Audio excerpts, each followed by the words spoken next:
시편을 가지고 이제 기도를 하게 될 때 이제 시편에 있는 말씀을 읽고 그 말씀의 구절들을 가지고 이렇게 기도를 하게 되는데 그러면서 이제 시편 3편을 이제 보게 되면 시편 3편의 내용이 이제 다윗이 압살롬에게 쫓기면서 이제 지은 시의 내용입니다. 그래서 시의 내용들을 보면 이제 다윗이 고백하는 거 내 대적이 어찌 그리 많은지요라고 어떻게 본다면 한탄하듯이 고백하는 그 고백이 있지만 그 고백 속에서 더 이제 다윗이 함께 고백하는 것은 뭐냐면 여호와가 나의 방패이십니다라고 고백하고 있습니다.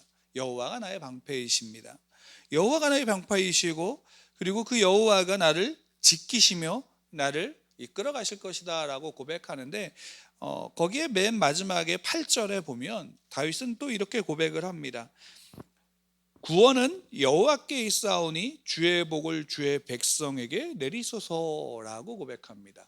그러니까 다윗이 자기가 어려움 가운데 환난 가운데 고통 가운데 있고 거기에서 구원하시리가 여호와이심을 고백하는데 그 여호와이심을 고백하면서 거기서 또 함께 고백하는 게 뭐냐면 주의 복을 주의 백성에게 내리소서라고 이제 고백을 하는 겁니다.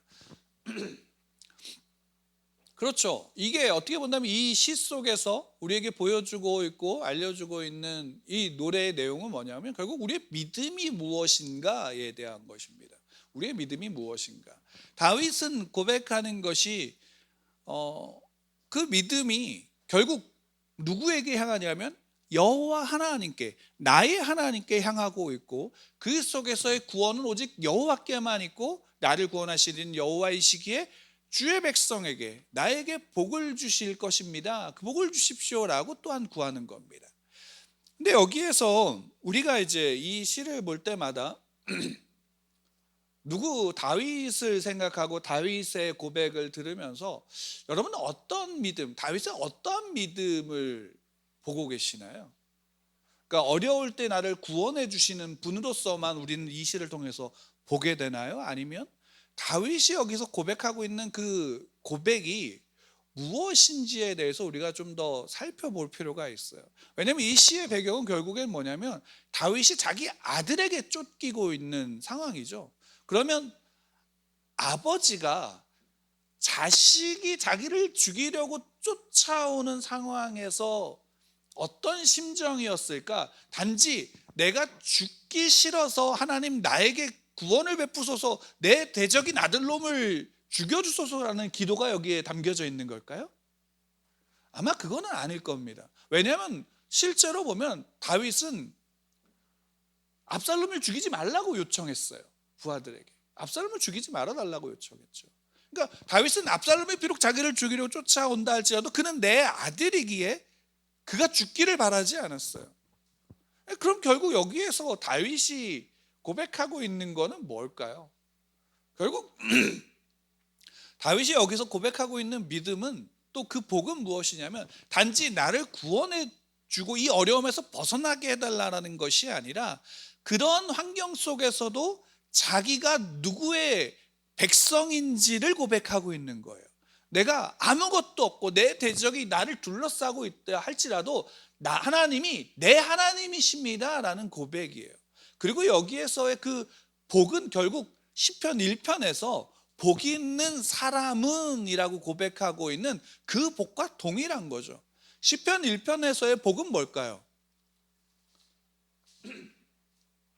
시편 1편에서의 복은 여기에서 시편 1편을 보면 시냇가에 심은 나무가 철을 따라 열매를 맺으며 그 잎사귀가 마르지 않음 같으니 그가 하는 모든 일이 다 형통할 것이다 라는 것이 복일까요?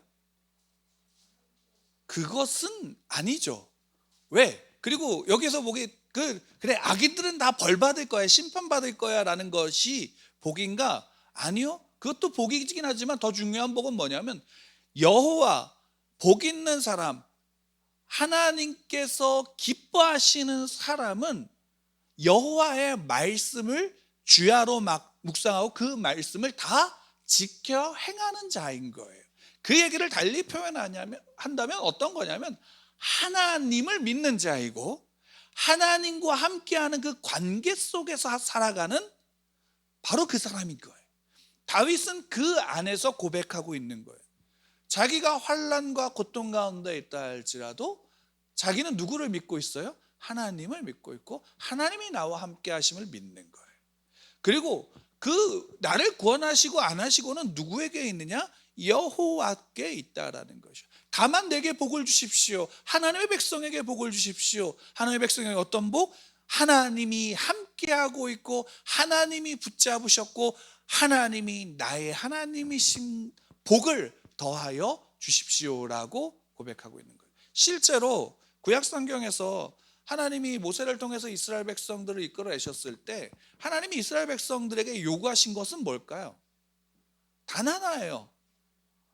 나는 너희 하나님이 되고 너희는 내 백성이 된다라는 거예요. 그러니까 너희는 내 백성으로 살아라라는 것이 하나님의 유일한 요구예요. 근데 내 백성은 어떠해야 되냐면 내 백성은 내 법을 좀 지켰으면 좋겠어 라고 해서 하나님이 율법을 주신 거예요. 그게 십계명의 내용이죠. 그러니까 십계명을 지켜야지 구원받는다 안 받는다의 문제가 아니라 내 백성으로서 나와의 관계 속에서 너희가 서로 내가 너희를 사랑하듯이 서로가 서로를 사랑하고 함께 했으면 좋겠다라는 것이 그 안의 요지예요. 그리고 그것으로 말미암아 아브라함이 하나님이 택하셔서 아브라함에게 주신 복이 그대로 그 백성에게 흘러가는 거예요. 뭐예요? 내가 너로 말미암아 모든 민족이 복을 받게 하겠다라는 거예요. 너는 복의 근원이 될 것이야 라는 거죠. 그러니까 아브라함에게 하셨던 그 언약이 이스라엘 백성들에게 내려오고 이스라엘 백성들에게 동일하게 요구하신 하나님의 그 복은 뭐냐면 너희가 내 백성이라는 것 안에 담겨져 있는 거예요. 그것에서 벗어나지 않죠. 우리는 이 사실을 조금 더 우리의 믿음 안에서 키워나가고 이것이 더욱더 우리의 믿음 안에서 깊어져야 될 필요가 있는 겁니다. 그러니까 단지 내가 예수님을 믿었어, 그러니까 나는 구원받았어 라는 것으로서 우리의 믿음이 끝나는 게 아니라 오히려 우리의 믿음은 거기에서부터 어떻게 되면 더 시작되어져서 누구하고의 관계가 깊어져야 되냐면 하나님과의 관계가 깊어져야 되는 거죠. 그러니까 제가 젊었을 때 젊은이들이 연애를 할 때 연애의 목적, 연애의 꼴이 어딘가요? 목적지가 결혼이죠. 그러니까 사랑하는 연인이 결국에는 사랑해서 둘이 어떻게 되냐면 결혼해서 함께 살기를 원해요. 그러면 연애할 때의 목적지는 결혼이에요. 그러면 결혼을 하면 그것으로 끝나나요? 그 이후에는 해피엔딩으로 그냥 쭉 가나요? 아니죠. 결혼은 또 다른 시작일 뿐인 거잖아요. 그러니까 연애의 감정에서 서로의 이렇게 표현하겠습니다. 환상에 빠져 있다가 소위 우리가 말한다면 콩깍지에 씌워져 있다가 결혼을 하는 순간 그 콩깍지가 조금씩 어떻게 돼요? 벗겨지죠. 그러니까 환상 속에 살다가 환상에서 현실로 나오는 시간이 되는 거예요. 그게 길어야 한 3개월이라고 얘기해서 어떤 집사님 저희가 결혼하면 3개월만 살아봐요 뭐 이러면서 막 옆에서 조언 아닌 조언을 하셨던 경험이 있는데 실제로 그 다음에 결혼한 다음에 중요한 게 뭐예요? 우리가 사랑했으니 결혼했으니 그것으로 끝났다라는 것이 아니라 그 다음에 중요한 게 뭐예요? 결혼 생활에 가장 중요한 거 경험자들이시잖아요. 뭐예요? 배려? 그러니까 한 단어로 표현할게요. 관계가 깊어져야 되잖아요. 둘 사이의 관계가 연애했을 때보다 결혼해서 하루 이틀 1년 2년 지나면서 어떻게 되냐면 더 깊어져야 되잖아요. 그 안에 그 깊어지는 것 속에 여러 가지 아웅다웅이 있지만 그 아웅다웅 속에서 어떻게 하냐면 아웅다웅 하기 때문에 누구를 알냐면 남편을 알아가고 아내를 알아가고 그 속에서 이 사람은 이렇구나라는 이해가 되면서 어떻게 돼요? 신뢰가 나오게 되고 배려가 나오게 되어지는 거예요. 그게 결혼의 모습이죠. 하나님과의 관계도 이와 다를까요? 같을까요?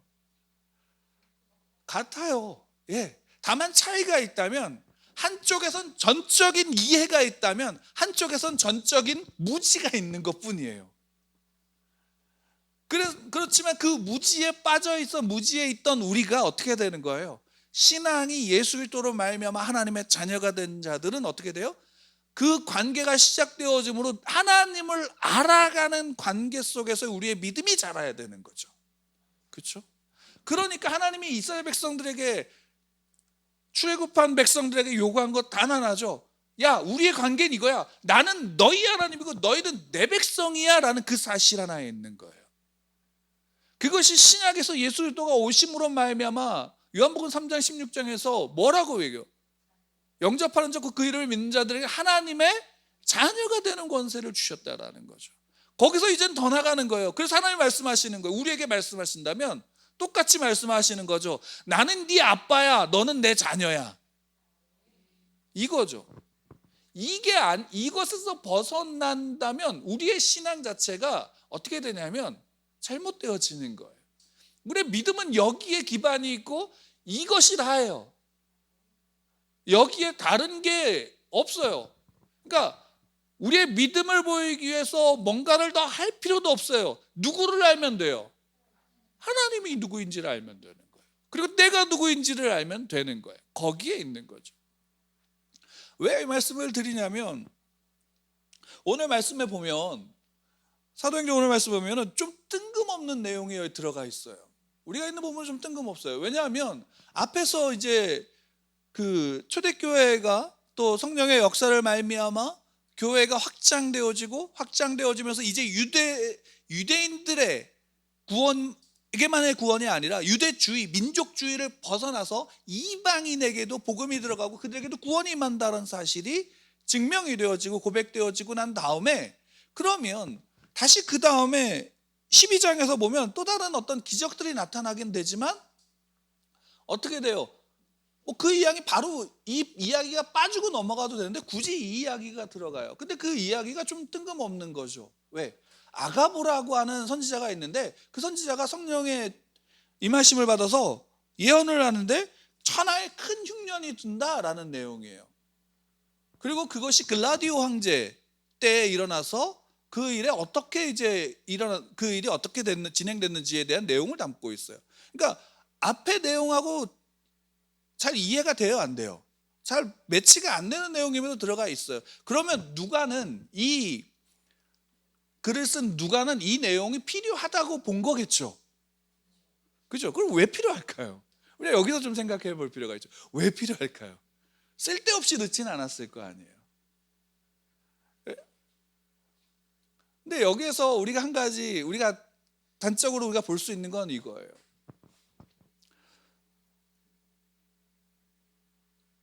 예수 그리스도를 믿고 영접하여서 이제 교회가 단지 유대인들만의 교회가 아니라 이방인들에게 구원이 또 구원이 임하고, 그 교회는 이제 특히나 안디옥 교회는 유대인들뿐만이 아니라 이방인들도 함께 모이는 교회 공동체가 된 거예요.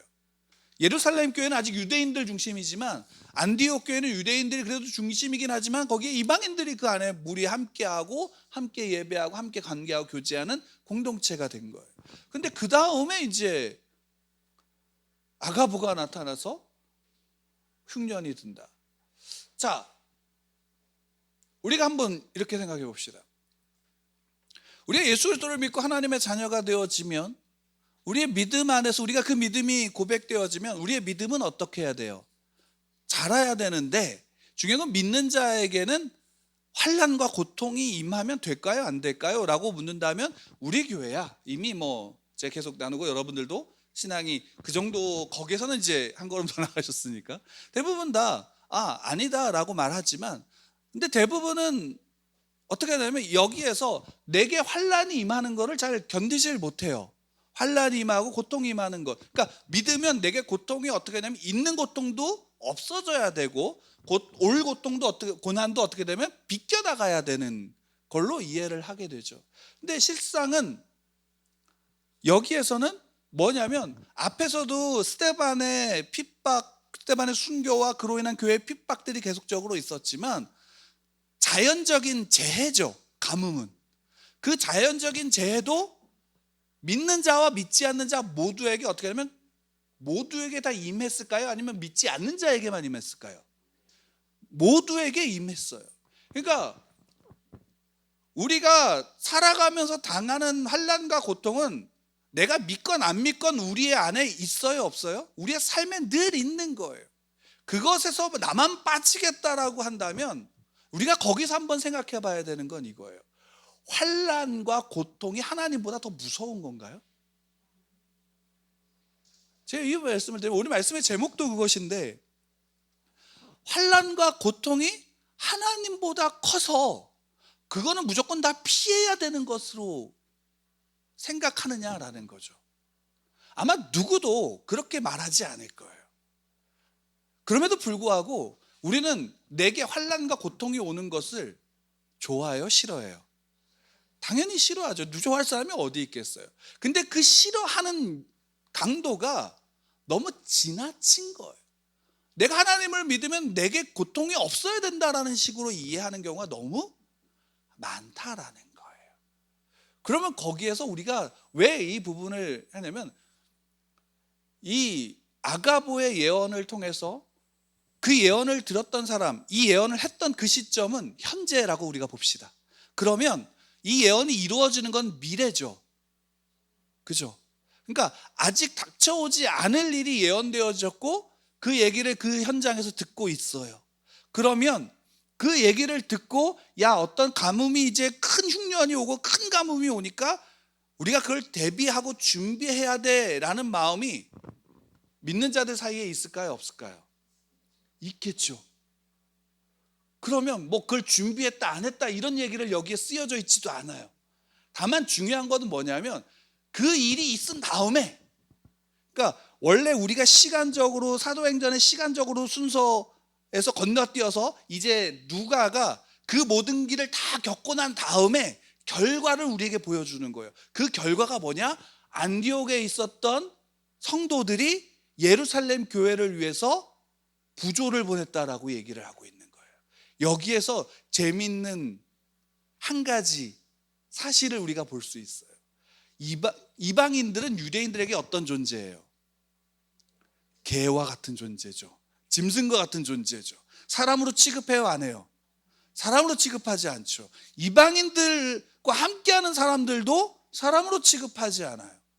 근데 자신들이 다 예수를 믿고 구원받았다라고 하더라도 자신들이 그래도 유대인이니까 더 우월하다라는 우월의식 속에서 너희들은 그래 믿음으로만 구원받는 거 아니야, 너희들도 율법을 지켜야 돼 라고 했던 그 유대인들이 결국에는 이 환난 속에서 누구의 도움을 받아요? 이방인들의 도움을 받는 거예요. 이방인들의 도움을 받는 거예요.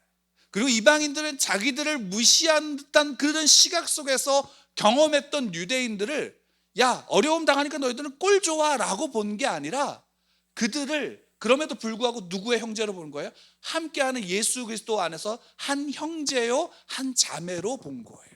그래서 그 고난 속에서 한번 생각해 보세요. 천하의 흉년이에요. 그러면 안디옥에 있던 이들이나 예루살렘에 있던 이들이나 모두가 다 고통과 고난 속에 있는 현실이란 말이에요. 근데 더 고통받고 있는 이들을 위해서 고통 가운데 있는 내 것을 나누어서 줄 수 있다면 그게 뭔 거예요? 그게 믿음의 사람들의 모습이다라는 사실을 여기에서 보여주고 있는 거예요.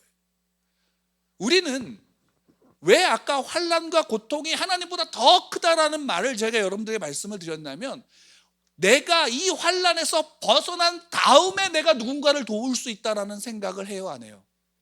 그런 생각을 하죠. 그러나 실상은 우리가 그리스도인의 믿음의 삶을 살아가는 우리의 모습은 내가 있는 지금 이 순간에 이 현실 속에서 내가 그리스도인으로서 그 믿음으로 살아갈 때 내가 어려울지라도 나보다 더 어려운 이들을 위해서 내 것을 내놓을 수 있는 게 뭐예요? 하나님의 사람의 믿음인 거예요. 내 형제와 자매들을 위해서. 그러면 그들에게 있어서는 고통과 고난이 내 현실 가운데 있다 할지라도 그 고통과 고난 속에서 나를 지키고 구원하시는 이가 여호와이심을 고백하고 나에게 복을 주시는 이가 하나님이심을 고백하기에 내가 이것이 없어도 나는 살아갈 수 있다라는 고백이 담겨져 있는 거예요.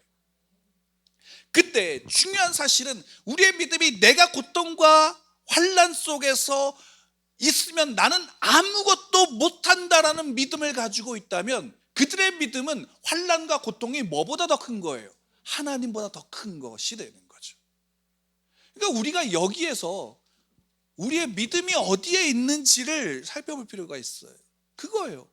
우리의 삶에 우리가 믿음이 자라기를 원하고 믿음이 깊어지기를 원한다면 성경은 한 번도 우리가 야 너희가 편안함 가운데 평강 가운데 그 아무것도 부족하지 않은 풍족한 가운데만 살면 너희들이 다 믿음이 자라라고 성경은 이야기하나요, 안 하나요?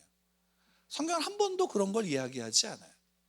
너희들에게 샬롬 평강이 임할지어다 라고 말하지만 그 샬롬은 누구로부터 누구와 함께하는 샬롬일까요? 하나님과 함께하는. 성경은 늘 그것을 우리에게 말씀하고 계시는 거예요. 아브라함이 가장 믿음이 깊어졌을 때가 언제일까요?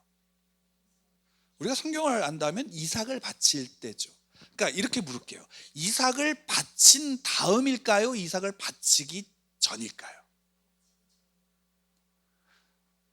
저는 개인적으로 아브라함의 믿음이 가장 깊었을 때가 언제냐고 생각하냐면 저도 동의해요.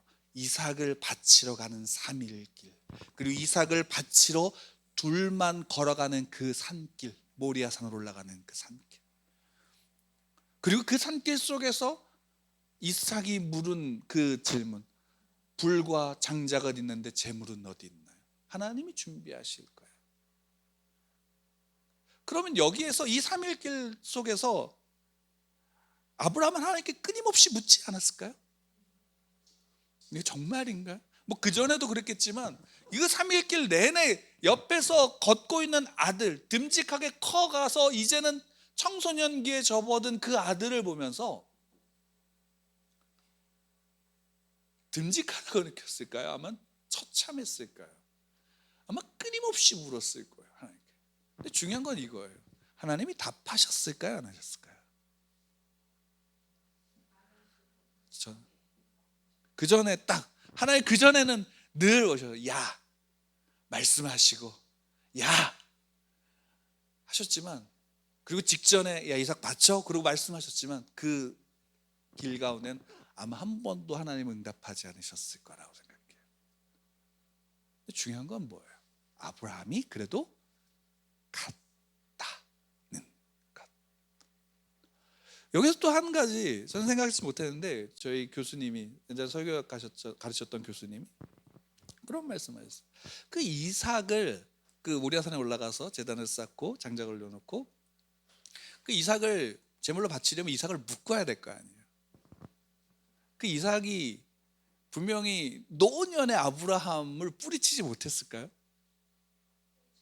뿌리칠 수 있었음에도 불구하고 그가 포박을 당하고 제물로 거기에 누웠다라는 것은 결국 교수님의 말씀으로는 그렇게 말씀하셨어요. 뭐냐면 야 아브라함이 이삭에게 그걸 다 설명했을 것이다 라고 말씀하셨어요. 그리고 이삭은 그것을 듣고 수긍하고 순종했다라는 것을. 한편으로는 이해가 되죠. 왜? 무조건 자기를 죽이려고 하는 아버지 칼을 들고 쫓아와서 묶으려고 하는 아버지를 그냥 네 그러고 따라가는 아들이 있을까요? 아마 없을 거예요. 한편으로는 그래서 아브라함이 그렇게 했을 수도 있겠다, 이삭이 그걸 듣고서 했을 수도 있겠다라고 싶은 마음이 있어요. 근데 중요한 건 뭐냐면 그때 찌르는 그 묶어서 올리는 순간에도 하나님 말씀하지 않으셨고, 결국은 언제 말씀하시냐면 칼로 찌르려고 하는 그 직전에 바로 말씀하시죠. 아브라함아 아브라함아 라고 부르시죠. 하나님이 사자를 통해서. 결국 아브라함의 믿음이 깊어진 것은 가장 깊은 시기는 아마 이때가 아니었을까요? 언제인가요? 환난과 고통이 점철되어진 그 시기, 아무도 없어서 아무것도 들리지 않고 보이지 않았던 그 시기 속에서 그래도 누구를 붙잡은 거예요? 하나님을 붙잡은 거죠. 물론 나중에 신약에서 사도 바울이 고백하죠. 아브라함이 그렇게 할 수 있었던 건 부활 신앙 때문이다. 하나님이 다시 살리실 것을 믿었기 때문이다. 그럼 그 말을 다르게 표현하면 이거예요. 아브라함은 실제로 이삭을 죽이려고 했나요, 안 했나요? 죽이려고 한 거예요. 물론 지금의 우리는 하나님이 인신제사를 안 받으신다는 거 알아요. 왜? 모세로 세워진 그 율법에서 하나님이 그것을 분명히 금하셨거든요. 근데 아브라함의 시기에는 인신제사도 당연했던 시기예요. 물론 모세 시대도 그런 제사들이 있었고요. 그럼에도 불구하고 한 번도 하나님이 요구하지 않았던 그 일을 그래도 아브라함은 끝까지 그것을 하나님을 믿고 그 자리로 나아갔다라는 사실이죠. 환난과 고통이 없기 때문에 내 믿음이 좋은 게 아니라 환난과 고통 가운데서도 내가 누구를 여호와께 구원이 있다라는 믿음으로, 여호와께서 하나님의 백성에게 자녀에게 복을 주신다라는 그 믿음으로, 그 여호와가 나와 함께 하심이 내게 복이다라는 고백으로 나아가는 것이 우리의 믿음이고 우리의 삶이다라는 사실을 보여주는 것. 그렇기 때문에 그 믿음으로 살아가는 자들은 이 땅의 질서로서가 아니라 하나님의 질서로서 살아가고 그 하나님의 말씀대로 살아가려고 애쓰고 몸부림치는 자들. 그래서 주야로 주의 율법을 묵상하고 그 율법을 다 지켜 행하고자 몸부림치는 자들, 악한 자들, 오만한 자리에 가지 않고 그들과 함께하지 않고 그들의 사상을 나누지 않고 하나님의 말씀과 하나님의 질서 가운데서 그 질서를 따라가는 이들이 하나님의 백성인 거죠. 그러면 그 안에는 아브라함을 통해서 보여준 그 발걸음 속에는 뭐가 있어요? 수많은 고민과 외침과 갈등과 아픔 속에서 하나님 앞에 묻고 또 묻고 또 묻고 또 묻고 하면서 하나님이 말씀하셨던 것을 다시금 되씹고 곱씹으면서 나아가는 그 발걸음이 우리의 믿음을 자라게 하는 거죠. 그러지 않으면 우리는 잘할 수 없어요. 우리의 믿음은 잘할 수가 없다고요. 특히나 환난과 고통이 더 큰 것 가운데 있는다면 우리는 결국 이 환난과 고통을 소위 말한다면 해결할 수 있는 존재면 그것이 하나님이든 그것이 강가의 돌멩이든 상관이 없는 믿음으로 나아가는 신앙밖에 되지 않는 거예요. 그러면 그런 신앙에는 결국 어떤 게 따라올 수밖에 없냐면 자기 우월주의에 빠지게 되는 거예요. 그게 대표적인 게 이스라엘 백성들이에요. 유대인이에요. 유대인들이 유대교라고 하는 것으로서 자기의 민족주의를 강화시키는 것 속에서 유대인들 자기들만이 구원받았다는 선민의식 속에 빠져 있죠. 그럼 여기서 한번 우리가 그들에게 질문을 해보고 우리가 한번 또 생각해 볼 수 있는 게 이거죠. 유대인들은 유대인을 차별했을까요? 같은 유대인을 차별했을까요? 안 했을까요? 그렇죠. 같은 유대인을 차별했어요. 유대인 중에서도 가난하면 너는 하나님의 심판을 받은 자야, 병들었으면 너는 하나님의 저주를 받은 자야 라고 얘기해서 차별을 했어요. 부정한 자라고 해서 함께 하지 않았다고요. 그건 어떤 거예요? 결국 자기 우월감에, 자기 우월주의에 빠진 신앙인 거잖아요. 그것이 없으면 나는 너보다 더 고상하고 난 너보다 더 우월한 신앙이야 라는 그 우월주의에 빠져 있는 거죠. 그 모든 걸 깨트려 버린 게 예수 그리스도께서 오시고, 그리고 침례 요한이 와서 바로 그 바리새인들, 그 우월주의에 빠져 있었던 우리는 회개가 필요 없어라고 하는 이들에게 침례 요한이 외친 거예요. 야, 회개해야 돼라고 외친 거죠. 예수님이 그래서 또 이 모든 이스라엘 백성들, 모든 유대인들에게 말씀하신 거예요. 왜요? 나로 말미암지 않고는 구원받을 수 없어. 그리고 그 현실, 실제를 그 초대교회에서 보여주신 거죠. 이방인들에게 구원이 임하는 바로 그 사건을 통해서 안디옥에 그 이방인들이 믿게 되어지고 그들이 함께 모여 더 많은 이들이 모여지고, 오히려 이방인들이 그 교회가 예루살렘에 고통받는 이들을 위해서 자기의 어려운 것들을 나누어서 그들을 돕는 일들이 그 가운데 보여지는 거죠. 그러니까 결국 우리가 이 땅에서 무엇을 믿고 무엇을 바라느냐가 중요한 거예요. 한 가지 이제 더 말씀을 드리면서 말씀을 맺으려고 하는데, 물론 이 말씀을 맺으려고 한다라는 말 이후에는 더 많은 이야기가 담겨져 있다라고 생각하실 수도 있을 겁니다. 근데 중요한 건 이거죠. 여러분, 이단적 종말론에 빠지는 이유가 왜 있을까요? 바로 이것 때문이에요. 환난과 고통이 하나님보다 더 크기 때문이에요. 환난과 고통이 더 크기 때문이에요. 환난과 고통이 더 커지면 결국 그것을 피하는 데 그 목적이 있는 거예요. 하나님을 믿는 데 목적이 있는 게 아닌 거죠. 휴거가 있다라고 해서 휴거에 빠져버리고 그런 시한부적인 종말론에 빠져서 어떤 하나의 이단의 단체에 모여서 자기들끼리만 구원받는다라는 식으로 모이게 되어지는 이유가 그 잘못된 이단의 사상에 빠지게 되는 이유가 여기에 있는 거예요. 그러니까 모든 이단의 교리들을 가만히 살펴보면 다 여기에 있어요. 우리가 진짜 내가 믿는 분이 하나님인가라는 사실에 대해서 우리가 확인할 필요가 있는 거예요.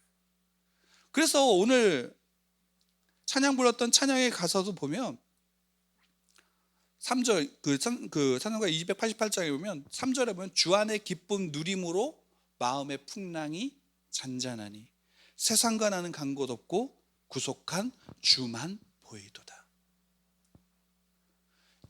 주와 기쁨 누리면 그것으로 이 땅의 모든 것들이 끝나는 게 우리의 신앙이죠.